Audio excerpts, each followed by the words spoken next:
Social Media in Our Society, Julianne Moore. What is social media?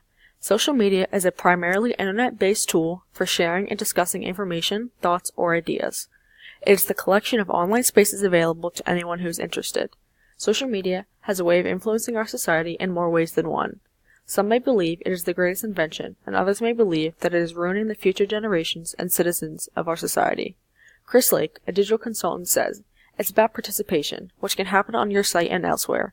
It boosts engagement, and as such, you must learn to love it." Some examples of social media websites would include Facebook, Twitter, Snapchat, and Instagram. How fast is it growing? Individuals and companies like to use social media in order to grow personally or grow business. Because of this, social media continues to explode. It has become the outlet for everything. 53% of employers research potential candidates online and view their social medias before hiring them. 71% of companies use Facebook, and 59% of them use Twitter as a way to reach their intended audiences. Pros. Social media allows us to connect with others anywhere in the world at any point in time. 93% of adults on Facebook use this site to connect with family members. Being able to put whatever you would like onto the internet allows others to communicate back to you and give you confidence and feedback. Growing businesses on social media has become so popular, and most employers look for candidates through social media. Pros. Social media allows you to receive news and information as fast as you possibly can. Most people turn to social networking as a time to relax or have fun. You can receive an instant response or communication from anyone who's also on the same social media site as you. Dating sites are also a great way to meet people. Cons. Research has been conducted to show whether or not social media is related to mental illnesses.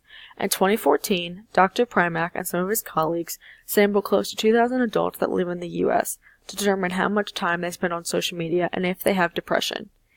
Their data included that people who visit social media sites more than 30 times per week are more likely to have higher levels of depression. An article written by the Huffington Post talks openly about how social media is letting people hide behind technology and allowing them to disconnect from the real world because they do not know how to communicate face to face. This is causing people to become more isolated and can also lead to mental illnesses. Cons. Cyberbullying is the third leading cause of death in teenagers. Younger generations are constantly on social media, which makes them open to bullying. Only 1 in 10 children tells their parents that they are being bullied on the web.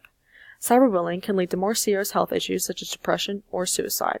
64% of people who use social media websites have said that they have read something that has later turned out to be untrue. The following slides are my citations in APA format.